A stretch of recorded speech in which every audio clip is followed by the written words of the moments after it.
कहा जाता है कि एक मजलूम कौम की हालत को सिर्फ वही कौम समझ सकती है जिस पर खुद किसी ज़माने पर जुल्म हुआ हो, लेकिन आज के दौर में तब कौमें मजलूम होने का नाटक करती हैं, जबकि उनके अमाल उनको ज़ालिम तस्वर कर। गज़ा और वेस्ट बैंक में जो फ़लस्तीन लोगों के साथ जुल्म हो रहा है, वह हर इंसानियत का जज्बा रखने वाले इंसान के लिए शर्म से डूब मरने का मुकाम है।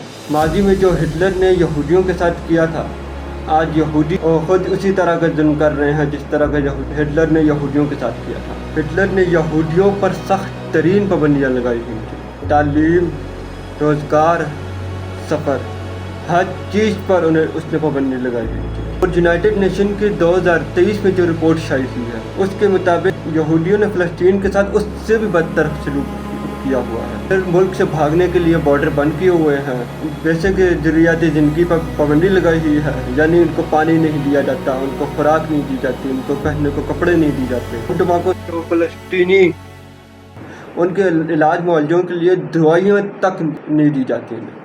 And so we have briefed this council in great detail on the extensive civilian harm that we witness daily. Death, injury, destruction, hunger, disease, torture, other cruel, inhuman or degrading treatment, repeated displacement on a large scale. We have described the deliberate obstruction of aid operations and the systematic dismantling of Palestinian life and that which sustains it in Gaza.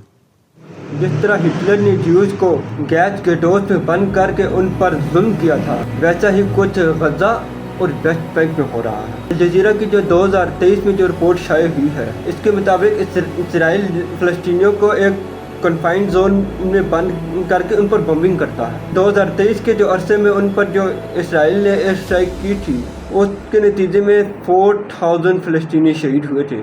More than 100 people have been killed or are missing following Israeli airstrikes on homes across northern Gaza. Civil defense teams are working to recover those trapped under the rubble. These latest attacks follow a series of strikes across the Strip on Thursday that killed at least 120 Palestinians.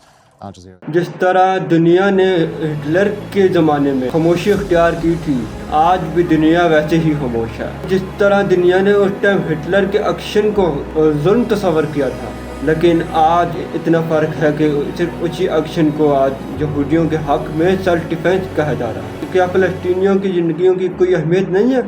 मेरे दुनिया के तमाम लोगों से सिर्फ 3 सवाल हैं। Number 1, आखिर कब तक फ़लस्तीनी दुनिया की खामोशी के दौरान यहूदियों के जुल्म का शिकार है?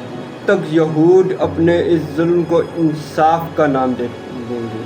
तीसरा और आखिरी सवाल, क्या इंसानियत का दिल इतना मर चुका है कि वो मजलूम का मज़हब देखकर उसके दुख दर्द में शरीक होगा?